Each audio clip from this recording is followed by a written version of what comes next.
மக்களோட பயணம் பார்த்துட்டு இருக்கோம். போன வாரம் பார்த்தோம் பஸ்கா பண்டிகையை பத்தி பார்த்தோம். அதாவது இது எல்லாமே எகிப்துல நடந்த விஷயங்கள்.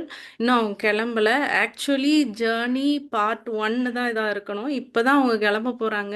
என்னடா இதை பத்தி நம்ம தியானிக்கிறோம்? இது எல்லாமே தெரிஞ்சது தானே, எல்லாம் தெரிஞ்ச ஸ்டோரி தானே அப்படின்னு நம்ம நினைக்கலாம். சொன்னதே திருப்ப திருப்பி சொல்ற மாதிரியும் இருக்கலாம். ஆனா இதெல்லாம் நம்ம கேட்குறப்ப ஒரு சின்ன மாற்றம் ஏதாவது நம்ம வாழ்க்கையில நடந்துச்சு அப்படின்னா அது பெரிய இம்பேக்டா இருக்கும். நமக்கு தெரியாது. நம்ம நினைச்சிட்டு இருப்போம், நம்ம கரெக்டா தான் இருக்கோம் அப்படின்னு நம்ம நினைச்சிட்டு இருப்போம். இஸ்ரேல் மக்களும் அப்படிதான் இருந்தாங்க. அவங்களுக்கு சுத்தமா புரியவே இல்லை. ஏன்னா அவங்களுக்கு புலம்பலு, பழைய விஷயங்களை யோசிக்கிறது இதெல்லாம் அவங்களோட ப்ராக்டிஸாவே ஆயிடுச்சு. ஸோ அவங்களுக்கு கடைசி வரைக்கும் புரியாம வனாந்தரத்துல அழிஞ்சு போயிட்டாங்க. நம்ம எவ்வளோ ஆண்டவருக்குள்ள இருந்தாலும், ஆண்டவரோட ஜனமா இருந்தாலும், ஆண்டவரோட வாக்குத்தத்தம் நமக்கு இருந்தாலும், சின்ன சின்ன கேரக்டர்ஸ்னால நம்ம கானானுக்குள்ள பிரவேசிக்க முடியாம போயிறக்கூடாதுல்ல. ஸோ இதுல கொஞ்சம் நம்ம கவனம் செலுத்துவோம். நான் நெறைய விஷயங்கள இந்த ஜேர்னில இருந்து கத்துக்கிட்டேன். நான் அது என்னோட பிறவி குணம். ஆனா அது எனக்கு அது தப்புன்னே தெரியல. ஆனா அந்த விஷயங்கள் எல்லாம் உணர்த்தப்பட்டேன். ஸோ இது நம்ம ஒவ்வொருத்தருக்கும் இந்த ஜேர்னி நமக்கு பிரயோஜனமா இருக்கும் அப்படின்னு நான் விசுவாசிக்கிறேன். உங்க ஒவ்வொருத்தருக்காகவும் நான் ஜெபிக்கிறேன் டெய்லியும். அப்பா அந்த ஜேர்னி மூலமா எல்லாரும் கெளம்பணும்ப்பா. நெறைய பேரு நெறைய இடத்துல ஸ்ட்ரக் ஆயிருக்காங்க. ஸோ, உங்க கூட நீங்க ப்ராமிஸ் பண்ணியிருக்கீங்க, கானானுக்கு கூட்டிட்டு போவேன்னு. ஸோ, அதுக்கு நாங்க ஒவ்வொருத்தரும் கைய புடிச்சுட்டு நாங்க கெளம்பணும் அப்படின்னு சொல்லி நான் ஜெபிச்சுட்டு இருக்கேன். கர்த்தர் நம்ம நம்மளோட ஜெபத்த கேட்க வல்லவரா இருக்கிறார். ஸோ, இன்னைக்கு மேக்ஸிமம் பார்த்தீங்கன்னா, நம்ம பைபிள் ரீடிங் மாரி தான் எடுக்க போறோம். ஸோ, பைபிள் உங்க கையில இருந்துச்சுன்னா எடுத்துக்கோங்க. யாத்ராகமம் 13வது அதிகாரம் பார்த்தீங்க அப்படின்னா, அந்த பஸ்கா அதெல்லாம் நடக்குது. ஸோ, அதுக்கப்புறம் கிளம்புறாங்க. ஃபைனலா கிளம்புறாங்க. அடிமையா இருந்தாங்க. இப்ப அந்த அடிமைத்தனத்திலிருந்து விடுதலையாகி கிளம்புறாங்க. இமேஜின் பண்ணி பாருங்க. 6,00,000 புருஷர்கள், மா புருஷர்கள் மாத்திரம் 6,00,000 புருஷர்கள் அப்படின்னா அடல்ட், ஆ ஜென்ட்ஸ்ல அடல்ட். யுத்த புருஷர்கள். அது போக குழந்தைங்க, ஒய்ஃபு, அது வந்து பலதார மணம் பண்ணிட்டு இருந்தாங்க. ஒருத்தங்களுக்கு 2, 3 ஒய்ஃப் கூட இருக்கலாம் அந்த காலத்துல. ஸோ, அது க்ரௌடு பார்த்துக்கோங்க. ப்ளஸ் நெறைய அநேக புறஜாதிகளும் அவங்க கூட சேர்ந்து வந்தாங்க அப்படின்னு சொல்லி பார்க்குறாங்கல்ல. 10 வாதைய பார்த்த உடனே, இவங்க தெய்வதாம்பா உண்மையான தெய்வம். நம்ம இவங்க கூட போயிடலாம் அப்படின்னு சொல்லி ஒரு கேங்கே கிளம்பி வராங்க. அந்த வனாந்தரம்னா எப்படி இருக்கும்னு யோசிச்சு பாருங்க. நீங்க யோசிச்சு பாருங்க. இப்போ நம்ம கார்லயோ, பைக்லயோ டிராவல் பண்றப்போ, ஒரு இருட்டான இடத்துக்கு போறப்ப நமக்கு லேம்ப் இருக்காது, தெரு விளக்கு இருக்காது. ஆ, அப்படி போகும்போதே நமக்குள்ள ஒரு பயம் வந்துரும்ல. இது எப்படி இத நம்ம கடக்க போறோம்? இது உள்ள என்ன இருந்தும் தெரியாது. நமக்கு ஏதோ விலங்கு இருக்கலாம், என்ன இருக்கும் அப்படின்னு சொல்லி நம்ம பயந்துட்டே போவோம். இந்த இந்த கூட்ட ஜனங்கள் அது வழியா வந்திருக்காங்க. அவங்க எதையும் யோசிக்கல. கிளம்பணும்னோனே கிளம்பி வந்துட்டாங்க. பைபிள் சொல்லியிருக்கு, அவங்க அந்த அப்பத்த கூட அது புளிக்கிற வரைக்கும் கூட வெயிட் பண்ண முடியல. தொரத்தி விட்டாங்க. ஏன்னா அந்த பாஸோவர் பஸ்கா நடந்துச்சுல்ல, தலைப்பிள்ளைகள் சங்காரம் நடந்த உடனே மக்களை துரத்தி விட்டாங்க. அந்த பார்வோன் வந்து விட்டுட்டான். நம்ம ரீட் பண்ணலாம். 13வது அதிகாரம் 17வது வசனம் பார்த்தீங்க அப்படின்னா, பார்வோன் ஜனங்கள போக விட்டுட்டான். ஸோ, இப்ப ஜனங்கள் வந்து வராங்க ஜாலியா. அவங்க வந்து அவங்க கோசேன் அப்படிங்கிற ஒரு இடத்துல இருந்தாங்க. எகிப்து நாட்டுல. அவங்களுக்கு கொடுக்கப்பட்ட தேசம் அது. கோசேன் அப்படின்றது. ஸோ, அங்கருந்து கிளம்பி எல்லாரும் நல்லா நம்ம கவனிக்கலாம். நமக்கு கொஞ்சம் ஜாலியா தான் இருக்கும். ஸோ, நம்ம லிசன் பண்ணலாம். அங்கருந்து கிளம்பி சுக்கோத் அது வழியா எல்லாம் கேதர் ஆயிட்டு சுக்கோத்துன்ற இடத்துலருந்து கிளம்புறாங்க. கிளம்பி வரும்போது ஆண்டவரோட பிளானிங் தான் நம்ம பார்க்க போறோம். அதுதான் இன்னைக்கு நம்ம டாபிக். ஆண்டவரோட லீடிங் என்ன அப்படின்றது. கடவுள் லீட் பண்றது வேற, நம்ம நினைக்கிறது வேற. அப்படிதானே? ஸோ, அனுஷா அந்த மேப்ப கொஞ்சம் போடணுமா? நான் அவங்கெல்லாம் நெனச்சாங்க, நம்ம கொஞ்ச நாள் அப்படியே வனாந்திரத்துலலாம் போயிட்டு, அப்படியே ஸ்ட்ரெயிட்டா நம்ம போயிருவோம் அப்படின்னு சொல்லி நெனச்சாங்க. ஆனா, ஆண்டவரோட திட்டம் அது கிடையாது. 17வது வசனம் பார்த்தீங்க அப்படின்னா, "இந்த ஜனங்கள் யுத்தத்தை கண்டால் மனம் மடிந்து போவார்கள்" அப்படின்னு நெனச்சாங்க அப்படின்னு சொல்லி போட்டிருக்கு. அ ஜூம் பண்ணி பார்த்துக்கோங்க. ஒருவேளை உங்களுக்கு தெரியல அப்படின்னா. இந்த இடது பக்கத்துல பார்த்தீங்க அப்படின்னா, நம்பர் 1 இருக்குல்ல, இதுதான் எகிப்து. ஸோ எகிப்துல இருந்து இஸ்ரவேல் எந்த பக்கம் இருக்கும்னா, வலது பக்கம் கொஞ்சம் காமியுமா? ஸோ வலது பக்கம் பார்த்தீங்க அப்படின்னா, இஸ்ரவேல் தேசம். அந்த யோர்தான் ரிவர் தெரியுதா? அந்த ப்ளூ கலர் ரைட் சைடில் ஓரத்தில் ப்ளூ கலர் தெரியுதா? ஸோ இதுதான் இஸ்ரவேல் தேசம். இங்கேருந்து இங்கே போகிறது எவ்வளோ ஈஸி பாருங்கள். அந்த கடற்கரை ஓரமாக அந்த கிரேட் சி அப்படின்னு இருக்குல்ல, மத்திய தரைக்கடலா மெடிடேரியன் சி. ஸோ அந்த ஓரமாக அப்படியே பீச் ஓரமாக காற்று வாங்கிட்டே போயிருந்தாங்க அப்படின்னா கானானுக்குள்ளே ஜாலியாக போயிருக்கலாம். ஆனால் போனால் அங்கே போயிட்டும் அவங்களுக்கும் ஆண்டவருக்கும் ரிலேஷன்ஷிப் இருந்திருக்குமான்னு கேட்டிங்கன்னா இல்லை. ஆண்டவர் எதிர்பார்க்குறது என்னென்னா கானானு கூட்டு போகிறதுலாம் அவருக்கு ரொம்ப சப்ப மேட்ருங்க. அதேதான் நம்மளை ஆசீர்வதிக்கலாம் ஆசீர்வதிக்கிறது, நம்மளோட ஊழியத்தை பெருக செய்கிறது, நம்ம வீட்டில் இருக்கவங்கள ரட்சிக்கிறது, இன்னும் நம்மளை வந்து கடனெல்லாம் அடைக்கிறது, இதெல்லாம் அவருக்கு வந்து சப்ப மேட்ரு. ஈஸியாக பண்ணிடலாம். ஆனா, அவரு எதிர்பார்க்கிறது என்ன அப்டின்னா, என் கூட என் பிள்ளைங்க ரிலேஷன்ஷிப்ல இருக்காங்களா? நான் கத்துக் குடுக்குற பாடத்த கத்துக்கிறாங்களா? அப்டின்றது தான். ஸோ ஆண்டவர் இந்த வழியா அப்டி ஸ்ட்ரெய்ட்டா கூட்டிட்டு போகாம, எகிப்திலருந்து அந்த ப்ளூ கலர் லைன் தெரியுதுல்ல? அந்த கடற்கரையோரமா போய் கானான்ல சேர்க்காம, எப்டி சுத்த விடுறாரு பாருங்க. அங்க எகிப்திலருந்து சுக்கோத் அப்டிங்கிற ஃபர்ஸ்ட்டு ஒரு இடத்துல பாளையம் இறங்குறாங்க. ஸோ இப்போ பைபிள பார்த்தீங்க அப்டின்னா, 17வது வசனத்துல ஜனங்கள் யுத்தத்தைக் கண்டால் மனம் அடிந்து எகிப்துக்கு திரும்புவார்கள் என்று சொல்லி பெலிஸ்தியரின் தேசம் வழியாய் போவது சமீபமானாலும் தேவன் அவர்களை அந்த வழியா நடத்தல அப்படின்னு சொல்லி போட்டிருக்கு. இப்ப யோசிச்சு பாருங்க, அந்த ஜனங்கள் இப்பதான் அவங்க பார்வோன் கிட்ட அடிபாடு பட்டு வெளியே வராங்க. மறுபடியும் பெலிஸ்தியர் தேசம் வழியா போனா சண்டை வந்துரும். பெலிஸ்தியரை பத்தி நமக்கு தெரியும். இன்னைக்குமே பிரச்சனை போயிட்டு தான் இருக்கு அந்த ஏரியாலாம். ஸோ சண்டை போடுவாங்க மக்கள. அவங்க பாவம் அவங்க இன்னும் ரெடி ஆகல. யுத்தத்துக்கு ரெடி ஆகல. அதுக்கப்புறம் கொஞ்ச நாள் கழிச்சு பார்த்தீங்கன்னா, யோசுவா யுத்தத்துக்கு போறாரு. அதெல்லாம் நடக்குது. ஆனா இப்போ அவங்க ரெடியா இல்ல. ஸோ காட் வந்து என்ன பண்றாங்க அப்படின்னா, வேணாம் இந்த ஜனங்கள் பாவம் அப்படின்னு மனதுருகி இந்த ரூட்ட ஃபர்ஸ்ட் மாத்துறாரு. ஸோ பார்த்தீங்க அப்படின்னா, அந்த சுக்கோத் அந்த 1 எகிப்து இருக்குல்ல, 1ன்னு போட்டிருக்கு. அதுக்கு பக்கத்துல ரெட் கலர் இருக்கு பாருங்க, சுக்கோத். இங்க வந்து ஆண்டவரு கூட்டிட்டு வராரு இந்த ஜனங்கள. இந்த சுக்கோத்துக்கு வந்துட்டுருக்காங்க. ஸோ இதுலேருந்து நமக்கு என்ன தெரியுதுன்னா, ஆண்டவர் வந்து திராணிக்கு மேலா சோதிக்க மாட்டாருங்க. நமக்கு என்னடா இது இப்படி ஒரு வாழ்க்கை நமக்கு தேவைதானா? இதெல்லாம் ஆண்டவர் அலோவ் பண்றாரே அப்படின்னு நீங்க நெனச்சீங்க அப்படின்னா, உங்களுக்கு மிஞ்சின விஷயத்த ஆண்டவர் நிச்சயமா அலோவ் பண்ண மாட்டாரு. எப்படி இஸ்ரவேல் மக்கள் வந்து யுத்தத்துக்கு வேண்டாம், இப்போ வேண்டாம் ரெடி ஆகலன்னு நெனச்சாரோ, அதே மாரி அவருக்கு தெரியும். அவர் கூட்டிட்டு போறாரு. அவர் ஒரு வாக்குத்தத்தம் குடுத்துருக்காரு அப்படின்னா, அவருக்கு தெரியும். அவர் நம்மகிட்ட எதிர்பார்க்கிறது என்ன அப்படின்னா, "நீ ஏன் கூட எப்படி இருக்க?" அது மட்டும் தான். ஸோ இப்போ சுக்கோத்துக்கு வராங்க. வந்துட்டு என்ன பண்றாங்கன்னு பார்த்தீங்க அப்படின்னா, அந்த சிவந்த சமுத்திரம் வழியா சுத்தி போயிட் பண்றாரு அப்படின்னு சொல்லி லைனா நம்ம பார்த்துட்டோம். அ அப்படியே லைனா பார்த்தீங்க அப்படின்னா, சுக்கோத்திலிருந்து வந்து ஏத்தாம் அப்படின்னு ஒரு இடத்துல பாளையம் இறங்குறாங்க. அது சுக்கோத்துக்கு பக்கத்திலே இருக்கும் அந்த ஏத்தாம்ன்ற இடம். அங்க பார்த்தீங்க அப்படின்னா, இரவும் பகலும் இப்போ வந்து ஒரு ஒரு புரொடெக்ஷன் லேயர் அவங்களுக்கு ஆட் ஆகுது. ஓகே, இப்போ வந்து அவங்க வனாந்திரத்துக்கு பிரயாணம் பண்ணணும். அப்ப என்ன வேணும் அப்படின்னா, வெயிலா இருக்கும், மேகஸ்தம்பம். இரவுல குளிரா இருக்கும். இல்ல வனாந்திரத்தோட டெம்பரேச்சர் அதுதானே. நைட் ஆனா ரொம்ப குளிரும், பகலானா ரொம்ப வெயில் அடிக்கும். யோசிச்சு பாருங்க, ஒரு காட்டுக்குள்ள மரம் எதுவுமே இல்ல, ஒதுங்குறதுக்கு இடம் இல்லன்னா, குளிரா தான் இருக்கும் நைட்டு. அதேதான் வெயிலா இருக்கும் பகல்ல. ஸோ இது 2மே அவங்களுக்கு புரொடெக்ஷன் லேயர் ஒண்ணு ஆட் பண்றாரு. எவ்வளோ ஒரு நல்ல தெய்வன் பார்த்தீங்களா? நமக்கு நம்ம வாழ்க்கையில உண்மையிலே யோசிச்சு பார்த்தோம் அப்படின்னா, நமக்கு ஏதாவது குறை இருக்கா?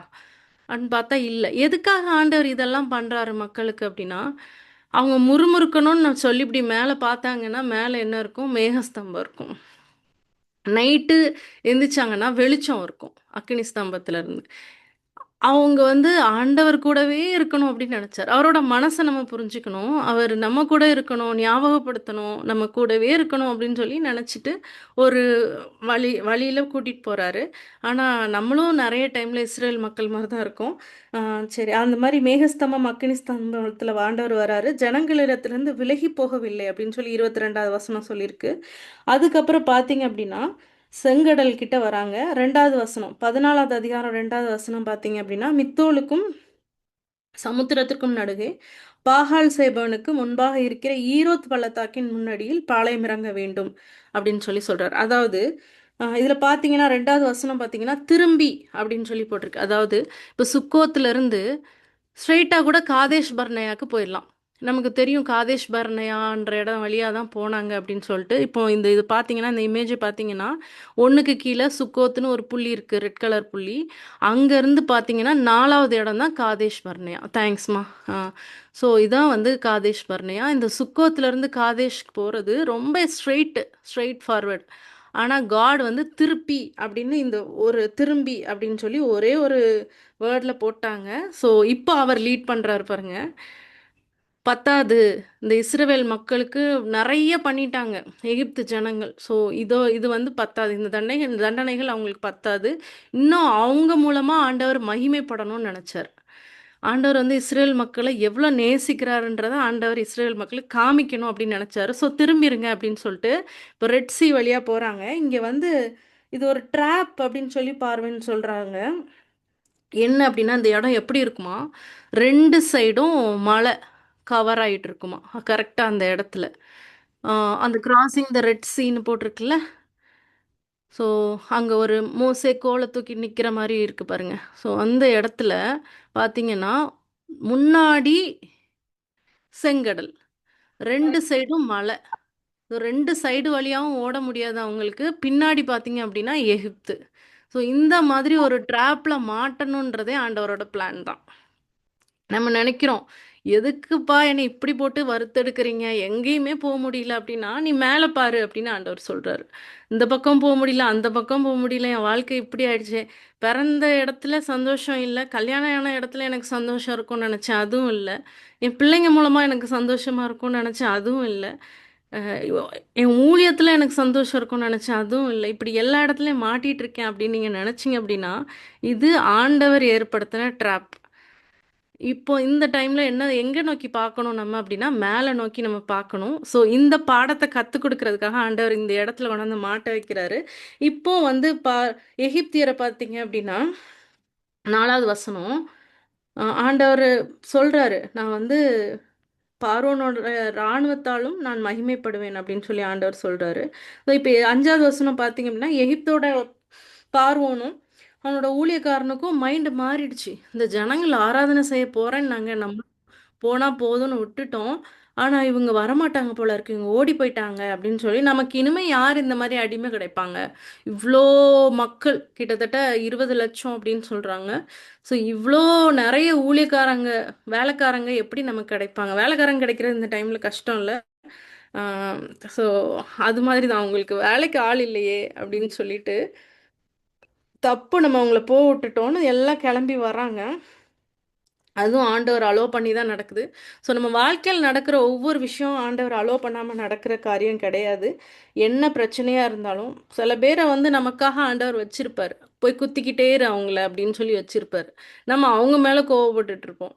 ஆனா அது வந்து அப்பதான் நம்ம ஒழுங்கா இருப்போன்றதுக்காக தான் ஆண்டவர் சில பேர நம்ம வாழ்க்கையில வச்சிருக்காரு. அந்த டைம்ல நம்ம ஆண்டவர பார்த்துட்டோம்னா போதும். அந்த ரிலேஷன்ஷிப் கரெக்ட் ஆயிட்டுனா போதும். ஒருவேளை இவங்க கொஞ்சம் இஸ்ரேல் மக்கள் வந்து கொஞ்சம் ஓகே இந்த லெசனை கற்றுக்கிட்டோம் அப்படின்னு இருந்தாங்க அப்படின்னா கரெக்டாக அந்த ரெட் சீல இருந்து கூட பாதையை திருப்பி ஆண்டவர் கானானுக்கு திருப்பி விட்டுருக்கலாம். இன்னும் ஈஸியாக அவங்க கானானுக்கு போயிருக்கலாம். ஆனால் நம்ம மக்களுக்கு சில பலவீனம் இருக்கு, என்ன பண்ணுறது? நம்மள மாதிரி தானே அவங்களும். அவங்க எல்லாம் என்ன ஆச்சு அப்படின்னா, இப்போ மாட்டிக்கிட்டாங்க. அந்த ஈரோத் பள்ளத்தாக்குக்கு நடுவுல மாட்டிக்கிட்டாங்க. இஸ்ரவேலோட மக்கள் கூட்டமா நிக்கிறாங்க. ஓடியும் போக முடியாது. கொஞ்சம் ஜனங்கள்னா ஓடிடலாம். ஓடி ஒளிஞ்சுக்கலாம் மலைக்கு பின்னாடி இது மாதிரி. இது ஏகப்பட்ட ஜனங்கள், குழந்தைங்க, லேடீஸு, ஆடு, மாடு எல்லாம் வச்சுட்டு பரிதாபமா நிக்கிறாங்க அந்த ஜனங்கள். இப்போ நம்ம பார்வோன் வந்து 600 ரதங்கள், மக்கள் எல்லாம் கூட்டிட்டு வராங்க. அந்த மோசே கையை தூக்கிட்டு நிக்கிறார்ல அந்த இடத்துக்கிட்ட. ஸோ அப்போ என்ன ஆகுது அப்படின்னு பார்த்தீங்கன்னா, நம்ம எல்லாருக்கும் தெரிஞ்சது தான். ஆண்டவர் வந்து ஒரு பெரிய அற்புதத்தை பண்றாரு. கீழ்காற்றை வீச பண்ணி, அந்த ரெட் சீல ஒரு வழிய உண்டாக்கி உள்ள கொண்டு போறாரு. இதெல்லாம் நம்ம நெறைய சின்ன சண்டே கிளாஸ்ல கேட்டதுனால, நமக்கு வந்து அப்படி ஆயிடுச்சு, இப்படி ஆயிடுச்சு அப்படின்னு போயிடுறோம். ஆனா இத நீங்க அப்புறமா உட்காந்து ஒவ்வொரு லைனா படிச்சு பார்த்தீங்கன்னா, ச்சே! அப்படின்னு எவ்ளோ சூப்பரா பண்ணியிருக்காரு. ஒரு ஹீரோவா அவர் வந்து தெரிவாரு ஆண்டவரு. ஸோ அவ்ளோ அழகா ஆண்டவர் கூட்டிட்டு வராரு இந்த மக்கள. ஆ கூட்டிட்டு வந்து அதுக்கு முன்னாடி பார்த்தீங்க அப்படின்னா, நம்ம மக்களுக்கு பயம் வந்துருச்சு. நிச்சயமா வரதான் செய்யும். அந்த மக்கள் இன்னும் ஆண்டவரோட அன்ப எக்ஸ்பீரியன்ஸ் பண்ணல. ஸோ ஆண்டவரும் பெருசா இதுல கோவப்படல. பார்த்தீங்க 11வது வசனம் 14, 11 பார்த்தீங்க அப்படின்னா, "எகிப்துல பிரேத குழி இல்லன்னா, எங்கள எங்க கொண்டு வந்து வச்சிருக்கீங்க? நாங்க இங்க எகிப்துல கூட வேலை செஞ்சுட்டு இருந்திருப்போம். இங்க வந்து சாகல போறோம்." அப்படின்னு சொல்லி ஜனங்கள் வந்து சொல்றாங்க. அப்போ வந்து இப்போ நம்ம நோட் பண்ண வேண்டியது என்ன அப்படின்னா, மோசே சொல்றாரு, பயப்படாதீங்க. நீங்க இன்று கர்த்தர் உங்களுக்கு செய்யும் ரட்சிப்பை பாருங்கள். நீங்கள் இன்றைக்கு காண்கிற எகிப்தியரை இனி காண மாட்டீர்கள் அப்படின்னு சொல்லி ஆண்டவர் சொல்றாரு. இப்போ கர்த்தர் உங்களுக்காக யுத்தம் பண்ணுவார். நீங்கள் சும்மா இருப்பீர்கள் அப்படின்னு சொன்னோனே, இதுக்கு வந்து சும்மா இருக்கிறது அப்படின்னா எதுவுமே பண்ணாம இருக்கிறதுன்றது மீனிங் கிடையாது. அவங்க புலம்புறாங்கல்ல. ஸோ சைலன்ஸ், அமைதியா இரு. ஆண்டவர் யுத்தம் பண்ணுவார் அப்படின்னு சொல்லி மோசே சொல்றாரு. ஏன் நான் அப்படி சொல்றேன் அப்படின்னா, அடுத்த இடத்துல பார்த்தீங்க அப்படின்னா, நீங்க சும்மா இருங்கன்னா புறப்படாம அந்த இடத்திலே தானே இருக்கணும். அப்படி இல்ல. நீங்க எனக்கு என்னிடத்தில் முறையிடுகிறது என்ன? புறப்பட்டு போங்கள் அப்படின்னு சொல்லி ஆண்டவர் சொல்றாரு. ஸோ கிளம்பி போயிட்டே இரு. வாய் பேசாத. நீ புலம்பாம போய்க்கிட்டே இரு அப்படின்னு சொல்லி ஆண்டவர் சொல்றாரு. ஸோ ஆண்டவர் நமக்காக ஒரு பாத் கொடுத்துருந்தார், ஒரு பாதை கொடுத்துருந்தார் அப்படின்னா நம்ம அதில் புறப்பட்டு போயிட்டே இருக்கணும். முறையிடுறதுனாலயோ புலம்புறதுனால எனக்கே இந்த வாழ்க்கை அப்படின்றதுனாலயும் அதில் எந்த பிரயோஜனமும் இல்லை. எனக்கு வந்து என்னோட பாட்டி ஒருத்தவங்க இருக்காங்க. அவங்களுக்கு வந்து கிட்டத்தட்ட ஒரு 80 வயசு இருக்கும். ஸோ என்னோட தாத்தா வந்து இறந்து போயிட்டாங்க. சொந்தக்கார பாட்டி. ரீசெண்டாக நான் அவங்கள மீட் பண்ணப்போ அவங்க சொன்னாங்க, என்ன சொன்னாங்கன்னா, நான் தேவையில்லாமல் உங்கள் தாத்தாவை கல்யாணம் பண்ணிக்கிட்டேன், என் வாழ்க்கையே வேஸ்ட்டாக போயிடுச்சு. அவரே இல்லை, அவர் இறந்து போயிட்டாரு. அப்போ இத்தனை வருஷமா அவங்க வந்து இதை மட்டுமே நினச்சி அவங்க வாழ்க்கையே வாழலை. இன்னும் கொஞ்ச நாள்ல அவங்க இருக்க மாட்டாங்க. எல்லாம் வேஸ்ட்டு தானே. அது இதுதான் நமக்கு அப்படின்னு அவங்க புரிஞ்சிட்டு இருந்தாங்கன்னா இன்னும் கொஞ்சம் சந்தோஷமா இருந்திருக்கலாமே. ஏன் இப்போ வந்து புலம்பிட்டு இருக்காங்க. இனி அந்த ஊர்ல கேட்டாங்க, இந்த ஊர்ல கேட்டாங்க, நான் இவரை போய் கல்யாணம் பண்ணிக்கிட்டேன் அப்படின்னோடனே எனக்கு சிரிப்பு தான் வந்துச்சு. இவ்வளோ வருஷம் வாழ்ந்து பிள்ளைங்களெல்லாம் பெற்று பேரன் பேத்தி எல்லாம் எடுத்தாச்சு, இன்னும் இப்படி யோசிச்சுட்டு இருக்காங்களே அப்படின்னு எனக்கு தோணுச்சு. ஸோ கிட்டத்தட்ட இந்த மக்களும் அப்படிதான். அப்படியே இதெல்லாம் ஒரு வாழ்க்கையா? நான் அங்கேயே இருந்திருக்கலாம். நான் ஆண்டவருக்குள்ள இல்லாம இருக்கும்போதே நான் சந்தோஷமா இருந்தேன். அக்கறைக்கு இக்கரை பச்சைங்க. இந்த எகிப்துல இருக்க மக்கள் அங்க ஜாலியா இருந்தாங்களா? இஸ்ரவேல் மக்கள் எகிப்துல இருக்கும்போது ஜாலியா இருந்தாங்களாங்க? இல்ல. நம்ம பார்க்குறோம். மோசே பிறக்கும்போது ஆண் பிள்ளைகளை எல்லாம் சங்காரம் பண்ணாங்க. எவ்வளோ கொடுமை! எவ்வளோ கஷ்டமா இருக்கும்ல. அவங்க வீட்டு குழந்தைய வந்து நதியில போடுனா, எவ்வளோ வலிக்கும் அது. அவ்வளோ ஒரு பிரச்சனை. வேலை வாங்குறது, மருத்துவச்சி வந்து கொலை செய்ய சொல்லி சொன்னது. கொடுமையான வேலையினால மனமடிஞ்சு போயிட்டாங்க அப்படின்னு சொல்லி சொல்லுது. ஸோ அதெல்லாம் மறந்துட்டாங்க இப்போ இங்கே வந்தோடனே. இங்கே அவங்களுக்கு நல்ல சொகுசா ஏசியில் இருக்கிற மாதிரி மேகஸ்தமம், அக்னிஸ்தமம் எல்லாம் இருந்தாலும், சரி நான் அங்கே இருந்திருந்தா நல்லா இருந்திருப்பனே அப்படின்னு ஒரு எண்ணம். ஒரு சில டைமில் நம்மளும் அப்படிதான் இருக்கும். அவர் அவ்வளோ நம்மள பார்த்தாலும், அவ்வளோ பேம்பர் பண்றாரு. ஒரு குழந்தைய போல இந்த ஜனங்கள பாதுகாத்து கூட்டிட்டு போறாரு. என்ன தேவை? எந்த டைம்ல என்ன? ஐயோ! அங்க போனா பாவம் நம்ம பிள்ளை. அவன் அ மோசமானவனாச்சே! அவன் வந்து யுத்தத்துக்கு வந்துருவானே! வேண்டாம் நம்ம இங்க கூட்டிட்டு போலாம். அப்படின்னு பார்த்து, பார்த்து வெயில் அடிக்கும் என் பிள்ளைக்கு அப்படின்னு சொல்லி பார்த்து, பார்த்து செய்றவர போயிட்டு இதெல்லாம் வேஸ்ட்டு நீங்க பண்றதே. நான் அங்க எகிப்திலே ஜாலியா இருந்திருப்பேன்னு சொன்னா, அவருக்கு எவ்வளோ ஹர்ட் ஆகும்ல. ஸோ ஒருவேளை நம்ம யாராவது அந்த மாரி ஆண்டவர ஹர்ட் பண்ணிட்டு இருந்தோம் அப்படின்னா, நம்ம அத கண்டிப்பா மாத்திக்கணும். ஸோ இப்போ வந்து அவங்க ரெட் சீக்கு வழியா வந்துட்டாங்க. வந்த பிறகு பார்த்தீங்க அப்படின்னா, அ அந்த இஸ்ரவேல் எகிப்து மக்கள் ஆண்டவர் வந்து அந்த சமுத்திரத்தின் நடுவில கவிழ்த்து போட்டார். இப்போ அந்த 15வது அதிகாரம் 14வது அதிகாரம் லாஸ்ட் வசனம், எல்லாரும் மோசேயின் இடத்துல மோசேயின் இடத்துலயும், ஆண்டவரிடத்துலயும் விசுவாசம் வச்சுட்டாங்க. இப்போ எப்படி இருக்கும்ல, கண்ணு முன்னாடி பார்க்குறப்ப எப்படி இருக்கும்? வாவ்! அப்படின்னு இருக்கும். அ அந்த சின்ன பசங்க ஸ்டோரிலாம் பார்த்தீங்கன்னா, மதுலா இருந்துச்சு தண்ணி 2ம் அப்படின்னு சொல்லி. சைடுல வரப்ப மீன் அதெல்லாம் போற மாரி காட்டுவாங்க. இவங்க கடந்து வந்துட்டாங்க. இப்ப எகிப்தியர் பின்னாடி வந்தாங்க. அவங்க மூழ்கி போனோனே இந்த மக்கள் பயங்கர ஆயிட்டாங்க. இந்த 15வது வசனம் பார்த்தீங்க அப்படின்னா, ரொம்ப சூப்பரா இருக்கும். வொர்ஷிப் தான். ஃபுல்லா வொர்ஷிப். சில நேரம் நம்மளும் அப்படிதான். ஆண்டவர் ஒரு சந்தோஷமான ஒரு விஷயம் பண்ண உடனே, ஆ சர்ச்சு சண்டே சர்வீஸ பார்த்தீங்கன்னா, அவ்ளோ சூப்பரா இருக்கும். நல்லது தான். ரொம்ப நல்லது தான்.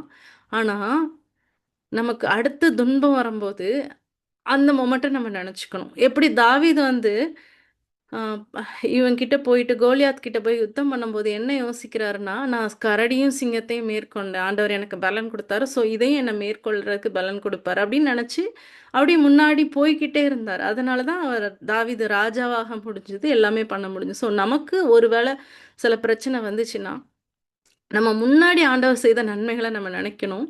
அத கடந்து போறதுக்கு கண்டிப்பா உதவியா இருக்கும். இப்போ நான் ரியல் டைம் எக்ஸாம்பிள் சொல்லணும் அப்படின்னா, இப்போ நான் வந்து இப்போ புதுசா ஒரு ஆஃபீஸ்ல ஜாயின் பண்ணியிருக்கேன். இங்க என்னோட ரோல் வந்து வேற. இது நான் முன்னாடி இருந்த கம்பெனிய விட கொஞ்சம் சின்ன கம்பெனி.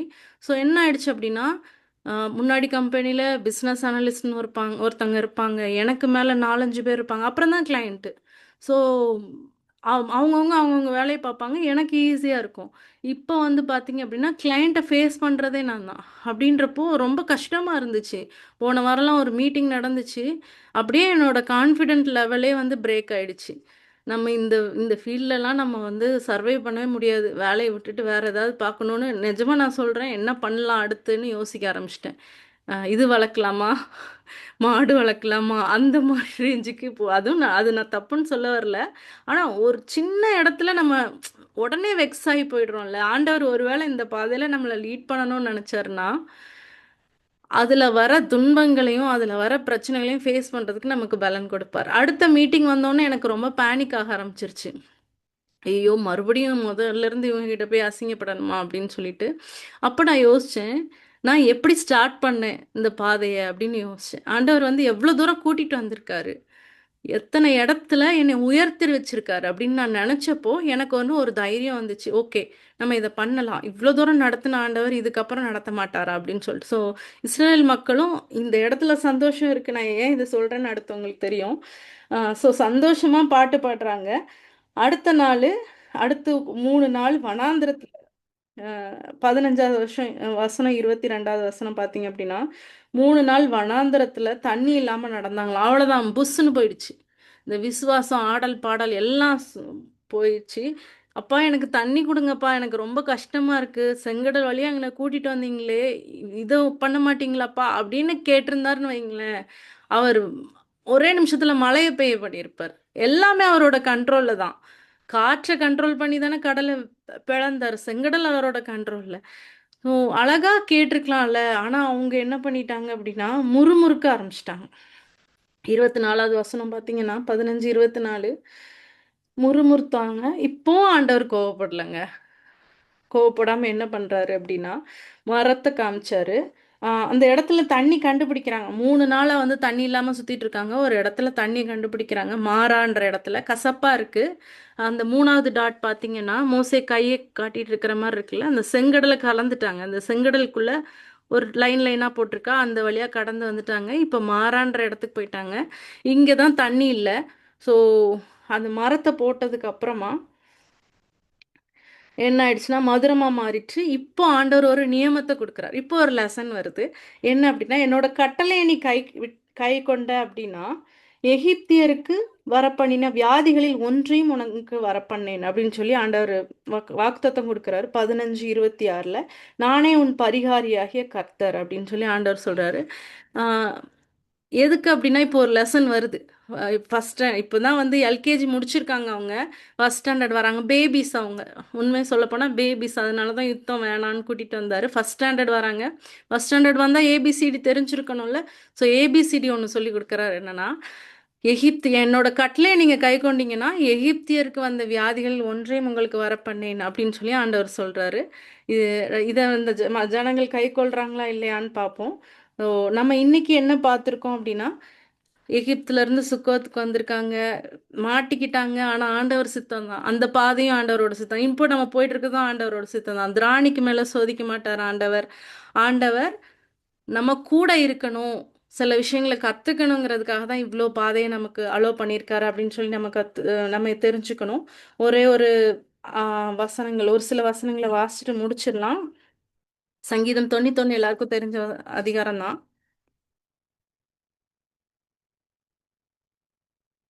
சங்கீதம் 91 பார்த்தீங்க அப்படின்னா, அப்படியே இதுக்கு ஏத்த மாரி இருக்கும். உன்னதமானவரின் மறைவில் இருக்கிறவன் சர்வ வல்லவருடைய நிழலில் தங்குவான். மேகஸ்தம்பம், அக்கினி ஸ்தம்பம். ஆ, நீ நான் கர்த்தரை நோக்கி நீர் என் அடைக்கலம், என் கோட்டை, என் தேவன், நான் நம்பியிருக்கிறவர் என்று சொல்லுவேன். இப்படிதான் அவங்க சொல்லியிருக்கணும். ஏன்னா அடைக்கலமா கோட்டையா அவர் இருந்தாரு. இதுல 3வது வசனம் பார்த்தீங்கன்னா, வேடனுடைய கண்ணிக்கும் பாழாக்கும் கொள்ளை நோய்க்கும் தப்புவிப்பார் அப்படின்னு சொல்லி தாவீது எழுதியிருக்காரு. தாவீது வந்து முன்னாடி நடக்கிறதையும் எழுதுவாரு, பின்னாடி நடக்கிறதையும் எழுதுவாரு. தீர்க்கதரிசனம் எல்லாமே அவர் ஒரு பாட்டு அழகா பாடுறாரு. அப்புறம் வந்து பார்த்தீங்க லைனா பார்த்தீங்கன்னா, நான் முக்கியமான வசனங்கள மட்டும் சொல்லி முடிச்சிடுறேன். இரவில் உண்டாகும் பயங்கரத்திற்கும், பகலில் பறக்கும் அம்புக்கும். இரவிலும் புரொடெக்ஷன், பகலிலும் புரொடெக்ஷன் இஸ்ரவேல் மக்களுக்கு. 7வது வசனம் பார்த்தீங்க அப்படின்னா, உன் பக்கத்தில் 1000 பேரும், உன் வலதுபுறத்தில் 10,000 பேரும் விழுந்தாலும் அது உன்னை அணுகாது. ஆம், அப்படியே பொல்லாப்பு உன் கூடாரத்தை உனக்கு நேரிடாது, வாதை உன் கூடாரத்தை அணுகாது, உன் வழிகளெல்லாம் உன்னை காக்கும்படி உனக்காக தம்முடைய தூதர்களுக்கு கட்டளையிடுவார் அப்படின்னு சொல்லி. நம்மளோட வழி வித்தியாசம் தாங்க. மற்றவங்கெல்லாம் பார்த்தீங்கன்னா எகிப்துல இருந்து இஸ்ரேலுக்கு போகணும் அப்படின்னா ஸ்ட்ரெயிட்டாக போயிருப்பாங்க. நம்மளோட வழி வித்தியாசம் தான். நம்மளோட பயணம் வித்தியாசம் தான். ஏன்னா இது ஆண்டவர் நியமிச்சிருக்க பயணம். அது வித்தியாசமா இருந்தாலும் நம்மளை காக்கும்படி நமக்காக தம்முடைய தூதர்களுக்கு கட்டளையிடுவாரு. ஸோ இது லைனா நீங்க படிச்சீங்க அப்படின்னா இந்த இஸ்ரேல் மக்களுக்கு அப்படியே பொருந்தும். ஒருவேளை தாவீது மாதிரி இஸ்ரேல் மக்கள் இதை மாதிரி பிடிச்சிட்டு ஆண்டவரை பத்தி பாட ஆரம்பிச்சிருந்தாங்கன்னா ஈஸியா கடந்திருப்பாங்க. நம்மளும் நம்மளோட வாழ்க்கைய ஆண்டவர் எந்த விதத்துல கூட்டிட்டு போறாங்கிறத உணர்ந்து முன்னாடி அவர் செய்த நன்மைகளை நினைச்சு நம்மளோட பாதையை கடந்து செல்வோம். இன்னும் நம்ம தொடர்ந்து தியானிக்க போறோம். நிறைய விஷயங்கள் ஆண்டவர் நம்ம கூட பேச போறார். கர்த்தர் தாமே நம்ம ஒவ்வொருத்தரையும் ஆசீர்வதிப்பாராக.